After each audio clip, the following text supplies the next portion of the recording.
आपके और हमारे बीच में अभी ऐसे बहुत सारे लोग हैं जो पहाड़ से निकलते हैं तो किसी व्यवस्था के चलते हुए, यूं ही अपने मज़े के लिए कोई बाहर नहीं जाना चाहता है। तो पहाड़ भले ही लुभाते हैं, पहाड़ भले ही खूबसूरत हैं, लेकिन अगर यह आपको आपकी आजीविका नहीं दे पाते तो फिर आपको यहाँ से निकलना ही पड़ता है। और यही वजह है कि पहाड़ में पलायन बढ़ता ही जा रहा है। लेकिन कुछ लोग देखा देखी भी करते हैं, लेकिन जो पहला व्यक्ति यहाँ से निकलता है वह किसी देखा देखी के चलते नहीं निकलता। यहाँ दरख्तों के साए में भी धूप लगती है, चलें यहाँ से कहीं और उम्र भर के लिए। हालांकि कोई हमेशा के लिए यहाँ से जाना नहीं चाहता, क्योंकि जो एक बार पहाड़ों का हो जाता है उसकी आत्मा पहाड़ों पर बसने लगती है। जिस्म भले ही कहीं भी डोलता रहे। प्रणाम, स्वागत, अभिनंदन आप सभी का पहाड़ों की ओर से, जहाँ ऊंचाइयों पर गहराइयाँ मिलती हैं। और आज गहराइयों की तरफ उतरते हैं। बैग पैक हो चुका है, सामान तैयार है, बस अब निकलना है। भाबरपन डोईवानू 4 दिन। जोरासी का वो ख़तरनाक एरिया जहाँ से हमेशा पत्थर गिरते रहते हैं निकल चुका है। और अभी मैं चोपड़ा पर पहुँचा हूँ और मुझे इस जगह का इतिहास पता नहीं है। और मैं नहीं जानता हूँ कि ऐसी विकट जगह पर भी बना हुआ वो मकान है या ऑफिस है या क्या है। आप चोटी पर बना हुआ एक मकान देख सकते हैं। और ये वही हाईवे है जिस पर बाइकिंग और राइडिंग करने का मज़ा ही अलग है। यहाँ पर भगाने में मज़ा आता है। हालांकि किसी भी तरह से मैं किसी को यहाँ पर ओवर स्पीडिंग करने के लिए नहीं कह रहा हूँ और भगाने के लिए नहीं कह रहा हूँ, लेकिन यहाँ पर आता बहुत मज़ा है। और ये ऊंचे ऊंचे पहाड़ तो आप देख ही सकते हैं।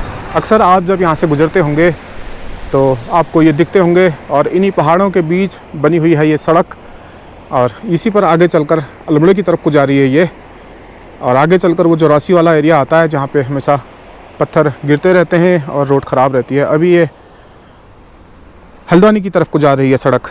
और दोपहर का लगभग 12 बजने को आया है। आजकल लगता ही नहीं है कि दोपहर भी हो रही है। सुबह होती है और सीधे शाम ही हो जाती है, और नीचे नदी बह रही है। तो ऐसे ही मैं यहाँ पे रुक गया था थोड़ा, और सामने ही सेटअप है अपना। तो चलें, अभी यहाँ पर ज़्यादा शूट नहीं करते। जा रहा था तो लगा कि आपको ये ऊंचा ऊंचा पहाड़ भी दिखाते चलूँ।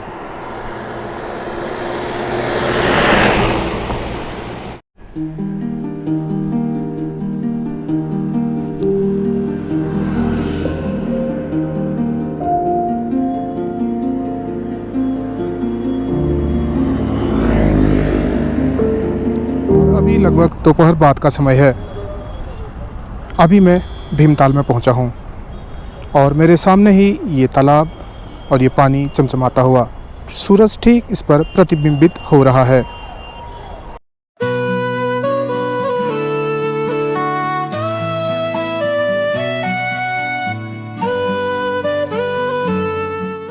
अगर देखने की बात आती है तो हम लोग सभी प्राकृतिक दृश्यों का आनंद उठाते हैं। और अगर शांत होना हो, एकांत होना हो, प्रकृति के साथ थोड़ा जुड़ना हो, तो हम तालाबों के किनारे, नदियों के किनारे बैठने का प्रयास भी करते हैं। लेकिन ये आज जिस स्थिति में है, इतना साफ होने के लिए भी बहुत सारे प्रयास इसको करने पड़े। हमारे अपने लोगों ने अपने आप जागरूकता का परिचय यहाँ नहीं दिया। भले ही कोई मौसम हो, लेकिन अगर आप इस जगह पर आते हैं तो आपको एक सुकून अनुभव होता है। और अभी इस जगह पर चारों तरफ का कुछ ऐसा नज़ारा दिख रहा है। तालाब पर सूरज की रोशनी अटखेलियां करती हुई लग रही है, और सामने की तरफ जो सड़क है उस पर गाड़ियों की कतार आती जाती रह रही है। तो अभी मुझे और भी आगे की तरफ जाना है। उम्मीद करता हूं कि मैं किसी समय यहां पर आकर के स्पेशली इस मार्केट का पूरा कवरेज करूंगा। दिन भर हेलमेट पहन करके बाल चिपक चुके हैं।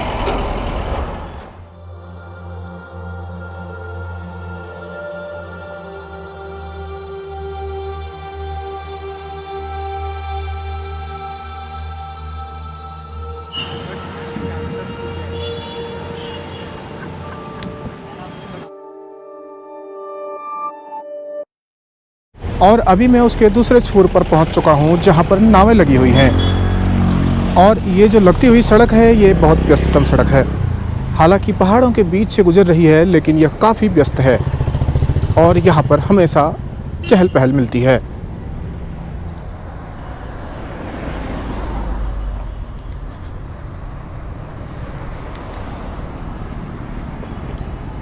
मैं अभी सड़क से थोड़ा नीचे उतर आया हूँ और यहीं पर सामने ये नावें लगी हुई हैं।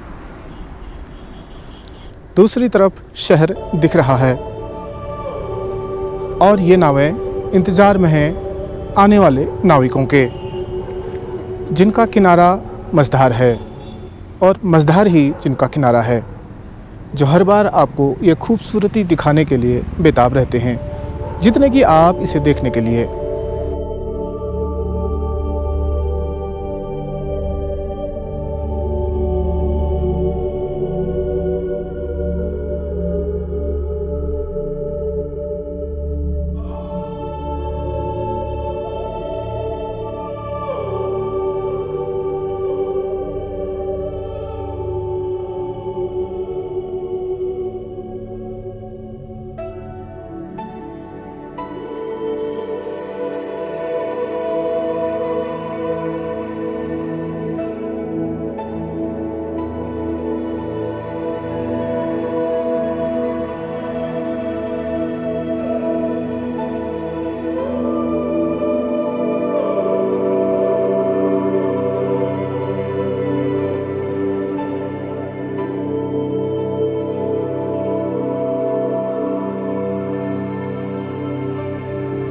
सड़क वही है और ये जगह सलड़ी की है और ये भी एक बेहद खूबसूरत जगह है।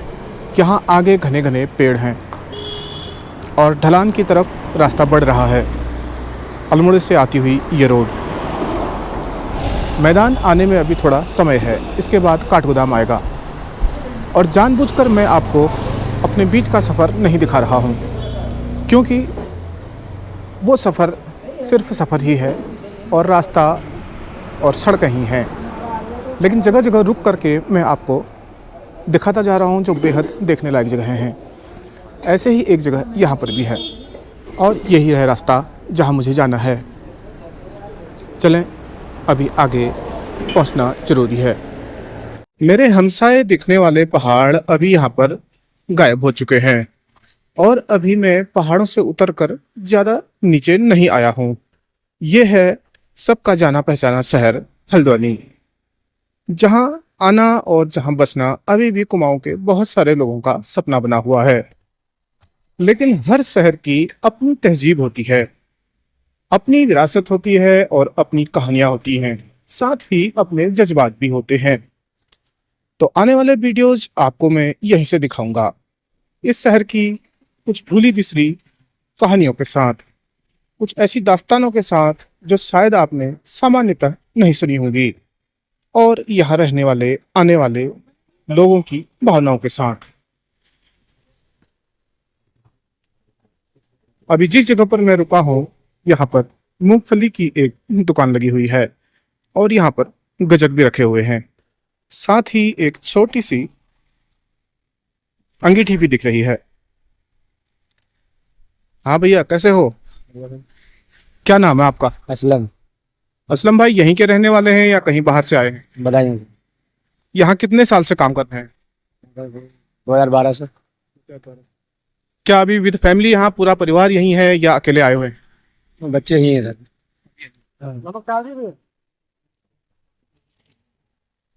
लोग जो यहाँ पर आकर काम करते हैं, कुछ सपने अपनी आंखों पर लेके आते हैं, अपना परिवार पालने, अपनी रोजी चलाने। कोई व्यक्ति बदायूं से यहाँ आकर आखिर क्यों अपनी आजीविका ढूंढता है, क्यों बदायूं में नहीं ढूंढ पाता, ऐसी ही कुछ रोचक कहानियों के साथ आपके लिए फिर से हाजिर होऊंगा अगले वीडियो में। तब तक के लिए अपना ढेर सारा ख्याल रखें। Take care, bye bye. किसी शायर ने कहा है, क्यों न दो जख को जमी से मिला लें मेरे यारब, सैर के वास्ते थोड़ी सी ज़मीन और सही।